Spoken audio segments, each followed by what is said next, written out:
One can say that architecture has always involved a wager. Every project begins as a commitment made under uncertainty. You take a position, you draw a line, you propose a form, yet never fully knowing how it will be received, whether it will be selected, or if it will ever be built. And nowhere is this more visible than in the world of architectural competitions.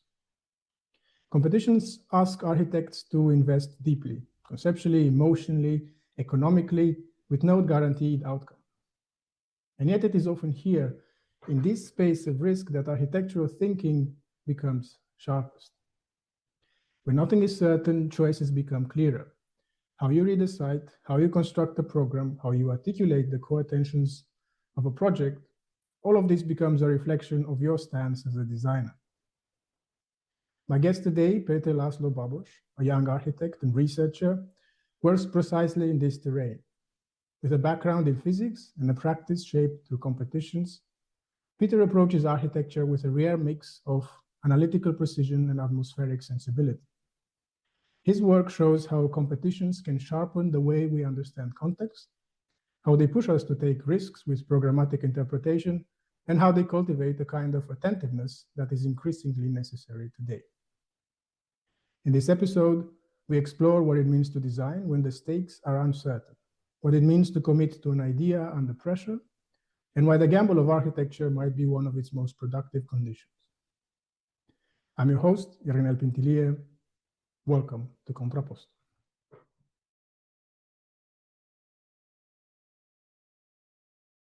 Thank you very much for joining me today. It's a pleasure to have you here. The pleasure is mine. Okay, before we enter your work, let me begin with a small question, just almost a warm-up question, just to open up the space a little.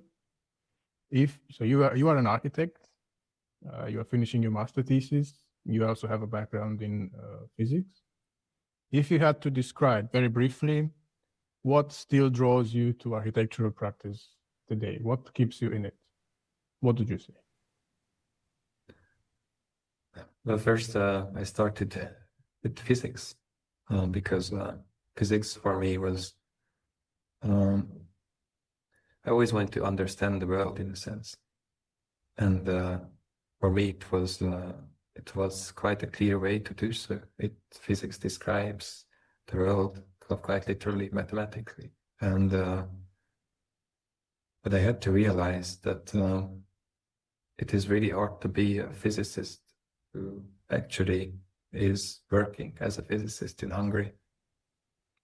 And I had a moment when I said I'm not going to, because one of my professors said that 90% of people who are finishing in physics, they're going to work for banks and insurance firms and all these things, and I did not want to be one of those people. So I stopped and I was asking myself, but what do I want to do? Because I like this structural thought of physics and mathematics, but I also like to create. How I was always drawn to drawings, to paintings and all these things. And this was quite an easy choice because my father and my grandfather was also an architect. So I ended up with physics. And maybe this double structure of architecture is what really excites me the most, and I'm paraphrasing here, that Claude Lévi-Strauss said that art is between a structural logical thought and a mystical or mythical logic. And I think this is what excites me the most about architecture itself, this double nature. What do you think of architecture as an art mainly? No, not at all. It's of course it is.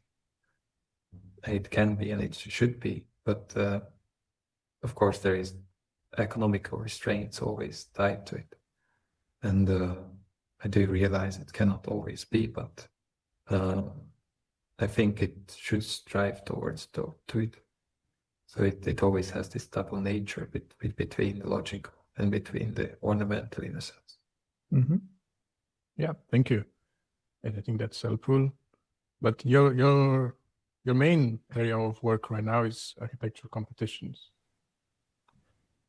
And now let me just take a moment, just a brief moment, to situate the discussion, today's discussion. So not only for the listeners, but also within the broader arc of this series that we are slowly constructing. So the first season of Contrapposto revolves around three terms that we are deeply familiar with. And perhaps because of this familiarity, somehow these terms are worn down. So we have site, we have program, and then we have what I like to call programmatic.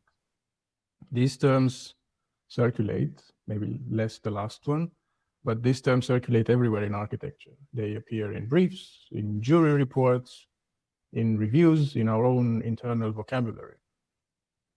And yet, if we are to be a bit honest about it, they often pass without scrutiny. So in this series, what we want to do is to pause a bit that habitual flow, not in order to discard these three terms, but to sort of reopen them, to ask once again, how is a site framed? How is a program constructed rather than merely followed? And how is a problematic articulated, I would say, as a conceptual and ethical core of a project? Because with the problematic, I mean something else here is not just, we're not talking about problems. I am some of the opinion that architects are not here to solve problems. But it's more a set of tensions that help guide the inquiries of a project itself. And today with you, I would like to place these three terms under another broader term, which is the architectural competition. Because competitions occupy a rather peculiar place in architectural culture. They are simultaneously formal and speculative. They are regulated, but they bring with themselves a lot of uncertainty, especially for the practitioner. They demand enormous effort with no guarantee of realization. And yet, paradoxically, many of the projects that shaped the architectural imagination and the discourse arrived as competition entries. You have chosen to work to a large extent within this frame, a competition-based practice. So my proposition for today is simple: to let us use this position as a lens, not to speak about competitions in the procedural sense, how the competition functions and how it is organized, but to ask what happens to these three notions, these three terms. So what happens to site, what happens to program, what happens to the problematic when the competition becomes the primary mode of engagement.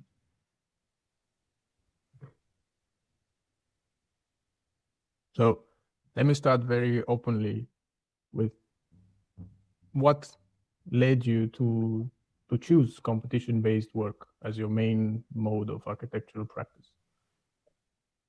Well, when I was looking for something to work, it was always for me the most exciting part about architecture, to create a concept, to create something from the ground up, and to have a certain sense of freedom, a certain degree of freedom in my work. And competition is something which allows this. This is and any other is they are also quite restrained in a sense through the program and through all these other actors of architecture. But if you are a young architect, I think this is the easiest way where you can explore also yourself and how to, and what's your language is in architecture actually. So you value the creative freedom, the experimentation, even the visibility. Yes. And I always, I have to say, I was always drawn nice drawings of architecture itself as well. And for me, these have to be made always at the start phase. I always was drawn to these drawings by Daniel Libeskind for the Jüdisches Museum in Berlin, and to all these concept drawings. I know that most of these are actually remade after the project is done, which is quite funny. But at the other hand, this was for me something which I always wanted to do as well, to just sit down as this old professor of mine in Hungary back then and just sketch something which looked beautiful and made sense. And if you're working in a big firm and you're working on these plain drawings on your computer, this you can never learn, I think, or it is really hard to do. But then I would also say there is a question of orientation or of intention.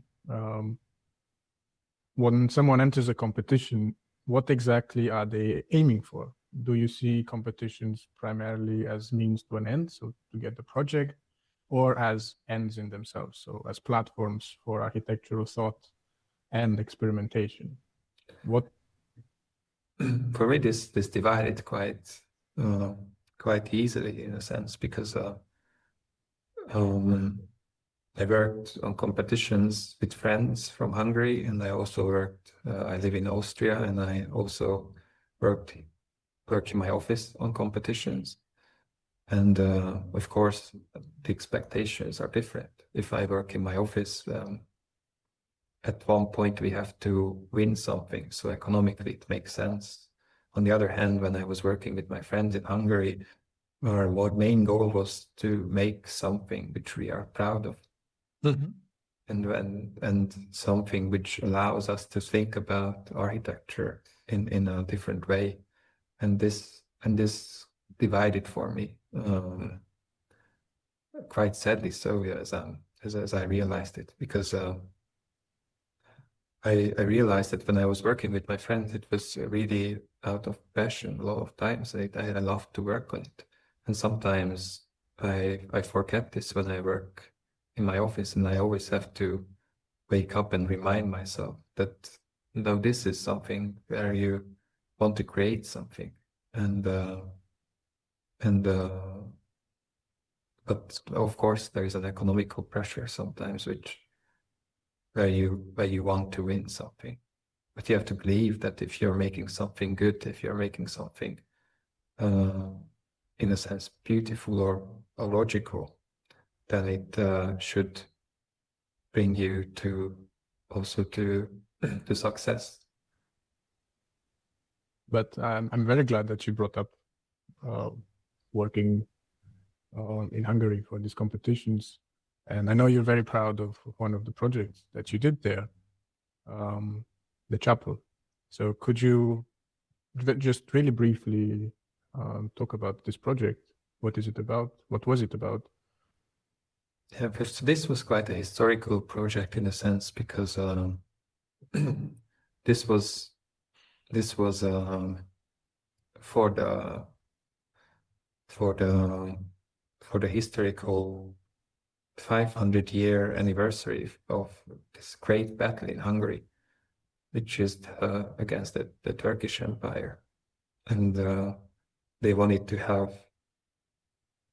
a chapel which where you can remember, and where you can this would be a place of remembering. This would be a place of reflecting on this big battle, and this was something really enlightening to work on, because of course there is a lot of historical notions behind it, but how do you translate all these emotions, all these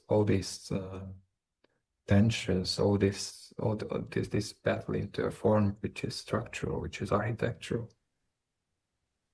Well, I would like then to, just for the sake of the conversation, to have this project as the background as we move slowly to the first of our 3 to the three operative terms that we have, the site, program, and programmatic. I would like if you could talk more at large about how you approach this particular project, but oriented around these three terms. So with the site, we can move slowly towards the three terms now. In competition, I think the site is often presented in a tidy bundle. So it's just a red outline or is a sequence of diagrams. But in practice, the sites you engage with are rarely simple, and they are thick with a lot of layers: memory, ecology, landscape, atmospheres, sometimes, as you said right now, with political tension. So when you approach a new competition, or when you approach a competition, how do you read the site or context? Do you begin with some given data, or do you immediately search for some deeper layers? Well, of course, the first thing you do is you read the program itself. If you read what is given to you, if you even like to work on this project, and then for me, of course, begins a sort of a research, which tries to understand what actually happened at that place and what is this site about, what little things you can grasp onto. Mm-hmm. And of course, it's also really important, although we were not able at this project to go to the site to visit it, and I realized it right there. It is quite crucial that you go there and you look at the place and get a notion of the atmosphere and get a notion of the whole place itself and the weight of the place, I like to call it. And to look at the traditions of what the place actually has. Yeah, so in terms of stakeholder, because you said now that you need to go to the place, you need to feel the place, to get a sense of the atmosphere.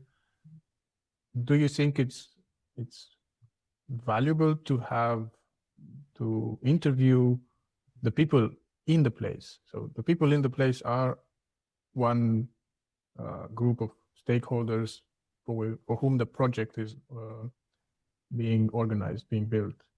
Do you see this interaction with because you do not, for example, in this specific project, you do not live in that area. You're not from there specifically. So do you think it's valuable to engage with the residents where a project is being designed? Well, Alberti said that the greatest ornament of a city is the multiplicity of its people. So in this sense, it's, of course, but I have to say I'm not sure if you can. You always have to prepare for the questions at hand, and you have to have a sense of these people as well to approach them, to ask the right questions, and to form these questions precisely so you can get something out of what they experience, how they experience this environment that they live in. So, as we said, we have all these layers to a site. But they are not equal. No, not all layers are equal. Some exert a more gravitational pull than others. So among all these deeper layers, and I've heard you speak right now about history, for example, the historical significance of the place for the specific project. But are there some of these layers in site reading that tend to influence, for you yourself, your decisions more strongly than others? Well, of course, there are things I'm more drawn towards too, because I have my own I have my own feelings, I have my own background, and this perhaps helps me pick up things which are more closely related to that. But I don't think this is this filtering should be done consciously. So if there is something that you pick up, it is because you have a more drawn towards feeling towards that certain thing, but it's not because you should do this. And this is, I think, which allows competitions to have these colorful outcomes. And I really like this about that you can go through and you can see that everyone else picked up some other thing, and this multiplicity comes out of this, which I quite enjoy to look at. So there's a multiplicity to for example, of the residents, but then there is also a multiplicity for the practitioners or the people who engage, let's say, creatively, with huge quotation marks, with the site itself. So this is one of my hypotheses for today's conversation is that competitions might actually expand what counts as site. So the site becomes more open, more conceptual, more narrative, somehow more hybrid. Do you feel that competitions allow you to construct a more flexible notion of a site? Because we have this narrow way of looking at the site, just as the parcel, and then we have the broader way to look at the site, which you've already discussed in terms of these different layers. So is this speculative nature of competitions there for you, and how would that change what you consider a site? Well, of course, it's when I started to work on competitions, I was really strictly following the program and following all these instructions they gave us. But then I soon had to realize that sometimes even these people who are writing these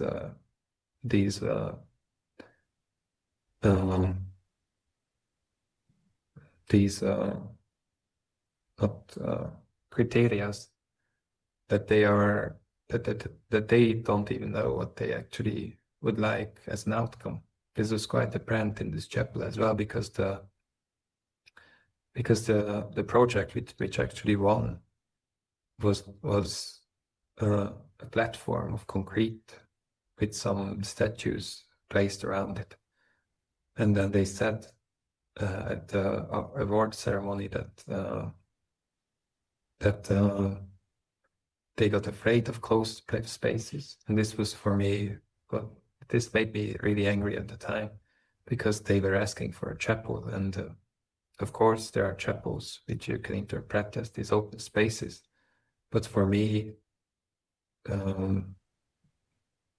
you cannot say that you get afraid of a closed space if you're asking for a chapel, because a chapel in 80-90% of the time is a closed space. And this is how we want it to be as well, a closed, intimate space where you can think about the weight of this battle or the weight of this historical thing which happened there. So yeah, but nowadays I'm trying to look at it more openly, of where can I, is it better if I follow the program, or is it does it bring me way more if I alter my way and just try to find a more clear translation of the third time I have to an architectural form. Yeah, I'm glad you mentioned now the program. So most architectural education, and you know it and I know it, treats program, and we learn about the program as a matrix of functions, square meters, adjacency, flows, a schedule of rooms. as you said, competitions often reinforce this with codified requirements. And I'm glad you said this, that you kind of try to respect this in the specific competition, but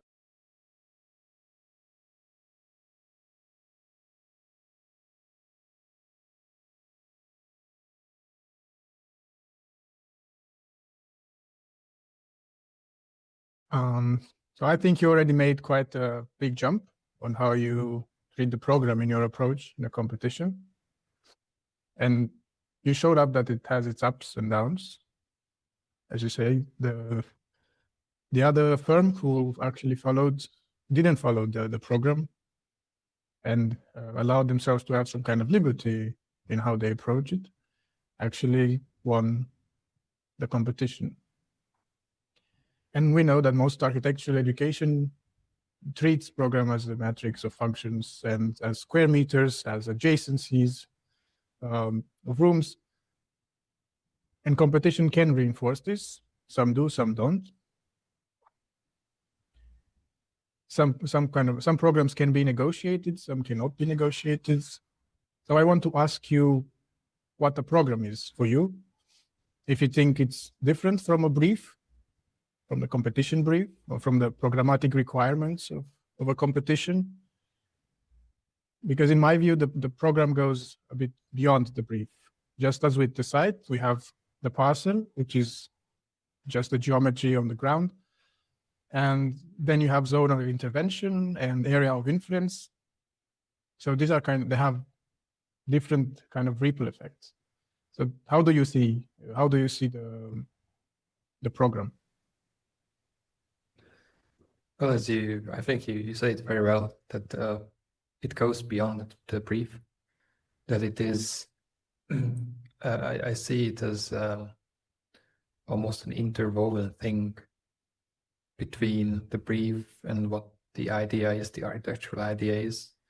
And it is weaved into this, almost this story, or not even the story, but something which allows a multiplicity of stories to arise.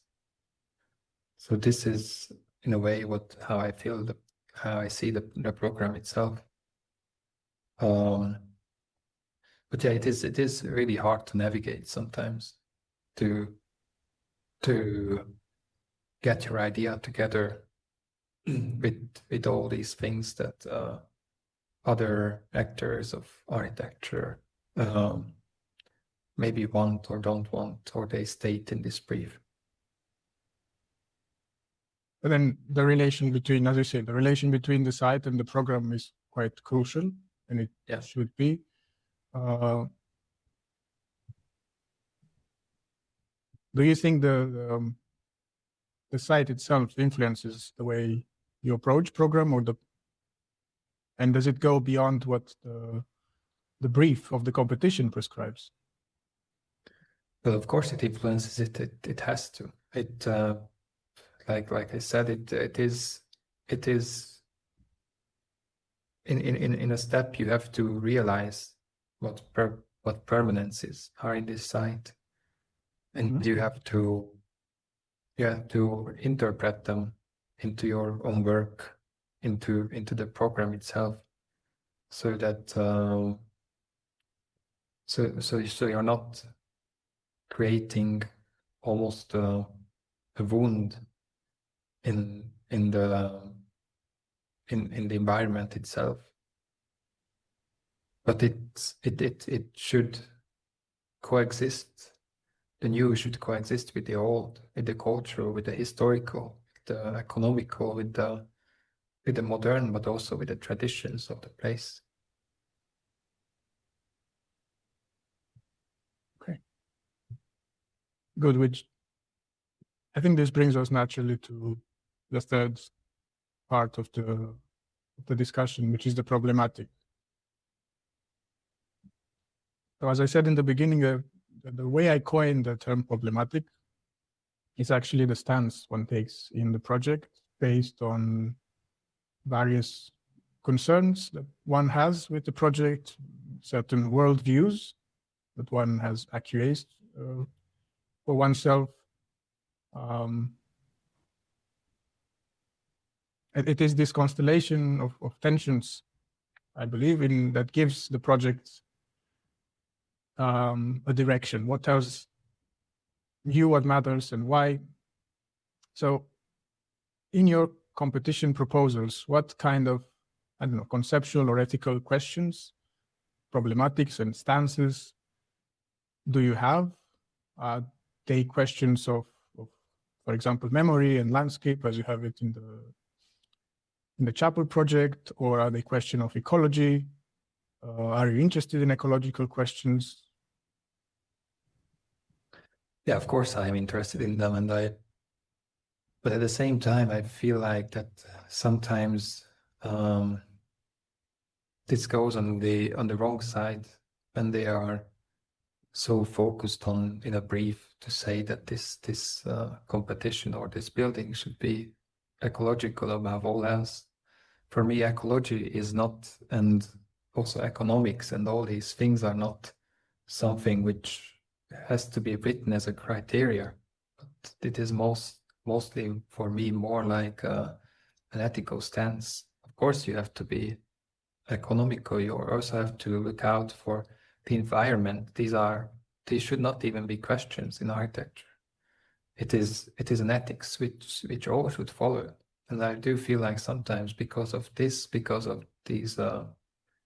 briefs which are so focused on this marketing idea of ecology, that the work itself for me suffers from it. But on the other hand, if you're talking about memory, if you're talking about traditions, if you're talking about cultures, of course,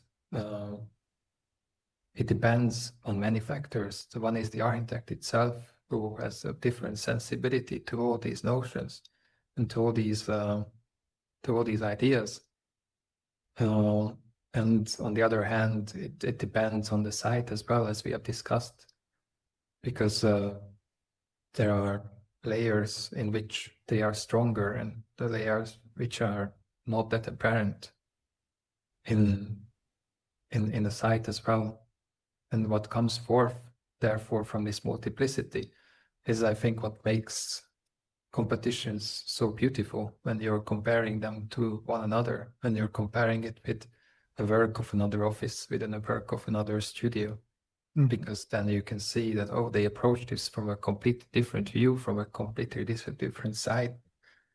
And this is what, for me, is always a nice thing to look at, what the others did from it. But do you think that in articulating and in constructing such a problematic, as you say, the architect has its own sensibility, his own ideology about things? Do we need, as architects, other experts to further the concept?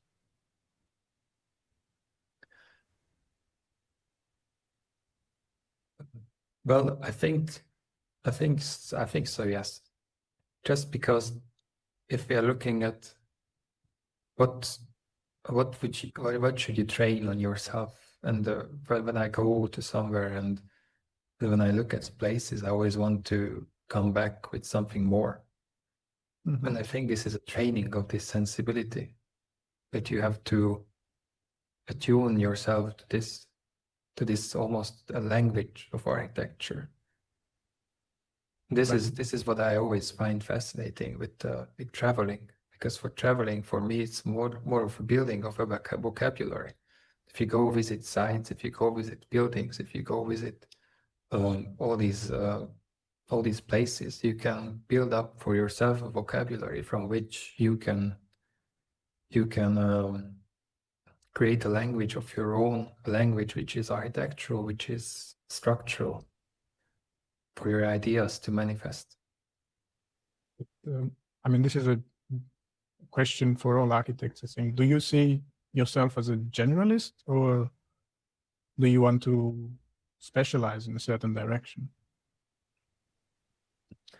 I was always struggling with the word generalist, because we had like middle school, there was like a teacher who said someone who is great at everything is great at nothing.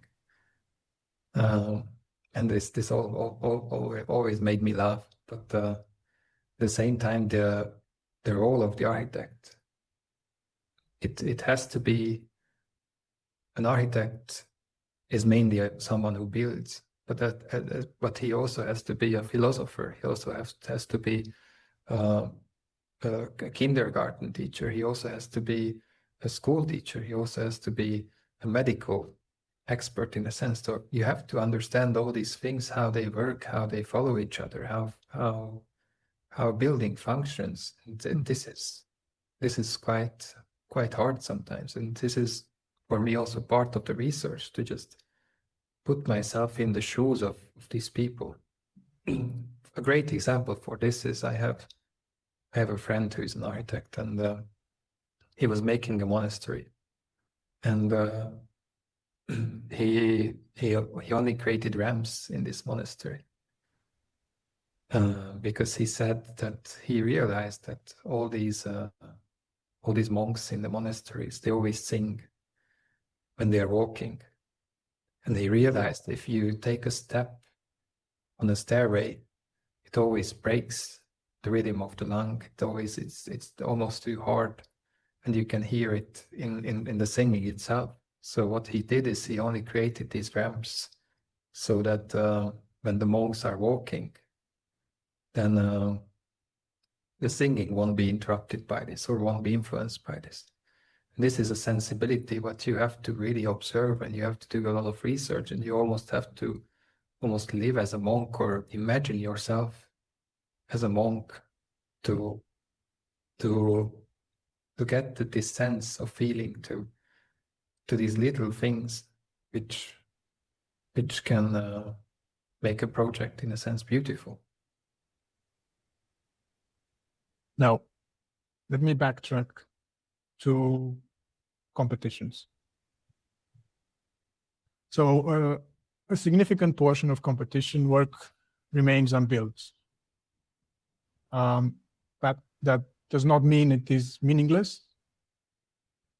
So how do you view the value of the work that remains unbuilt? Are they part of architectural discourse? Are they theoretical propositions? Are they critical interventions? Well, I must say, if I think about it, most of these works, they never are never highlighted. Only it's almost as in history, it's the winners are the ones who get to tell the tale, and it's the buildings that were built that we always admire. And if you look at all these conceptual works, they are always almost this the fact or the reason why they are not built is because they are so unhinged from reality that they cannot be built. But we still like them, these mega buildings and all these things. I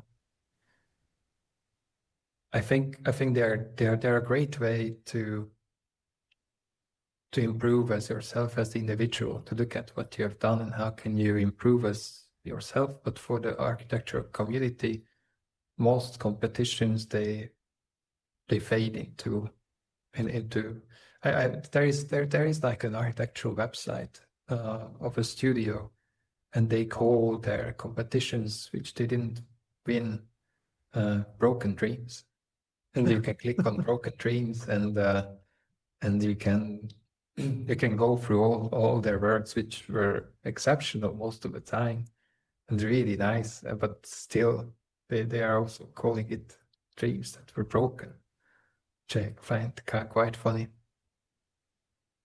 Yeah, I mean, the competitions are very demanding. So they require immense work, and often they come with little compensation if you don't win, and there's an uncertain outcome. So much of the discipline depends on competition, yet they place real strain, economical strains on the individuals and offices that engage in them. This is quite something we also struggled with nowadays, because I think this should be regulated more, maybe with the architectural Kammer. I'm not sure how to say it in English, Kammer, but Chamber. the chamber, because there was this competition that over 150 offices took part in, and there are 6 of these who get compensated in a sense, and only 1 from these 6 is actually making a profit out of this. And we calculated with my colleague how much would it cost for these 150 offices to just produce the work or this competition and these concept ideas, and it costs more than to build the building itself, and this is not sustainable in many cases. But as we said, this is almost like a gambling sometimes, and this is quite apparent nowadays. But I do think this should be somehow in some way either regulated or just somehow made public of how many offices are interested in a project, because this is not adequate to say, okay, there are 150 competitions or projects. It's also not fair to the jury itself, because I had once an experience that I went up to one of the juries and we were talking about our project, and it was quite apparent to me that they didn't read what we have written in the text, and this was for me quite hurtful, because you put so much effort into it. But you can understand the other side as well. If you have 150 of these projects and all of them write like 3 pages, which is not a lot, then all of a sudden they have to read the equivalent of 4 or 5 books in 2 days. And this is also crazy. Yes, I also heard about that they have, like, there's some competitions where they have up to 20 seconds per project to make a decision. And this is an insane. How do you as architect who competes, who participates in this competition, how do you balance, or where do you see, how would you see the quality? How do you put out there what's most important in the project in order to convince them? If they take so little time, just to glance at the project, and then it's. But I always thought it has to be graphically striking. Yes.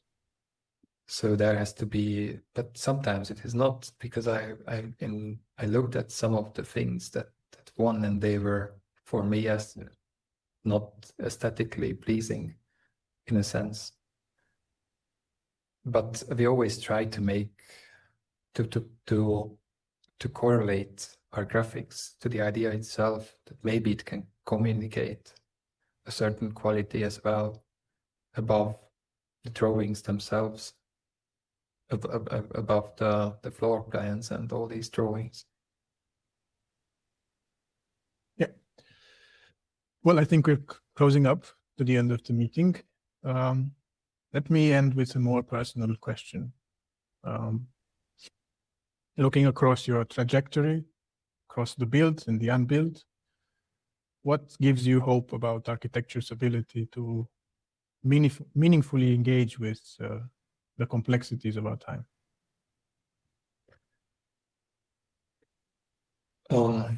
This is a great question, actually. I think we are at a time of AI and all these things. And actually, this gives me more hope, that it gives me something to worry about. I'm not worried about that architects will be replaced by these machines and all these things. But in order for you to be able to produce something which is more qualitatively better than someone else's or something like this, you have to learn how to really think about this. You don't have to, I don't think you will have to do all these drawings on yourself anymore. the ideas themselves and how to think and how to, and the ground ideas have to, for me, be more striking than ever before.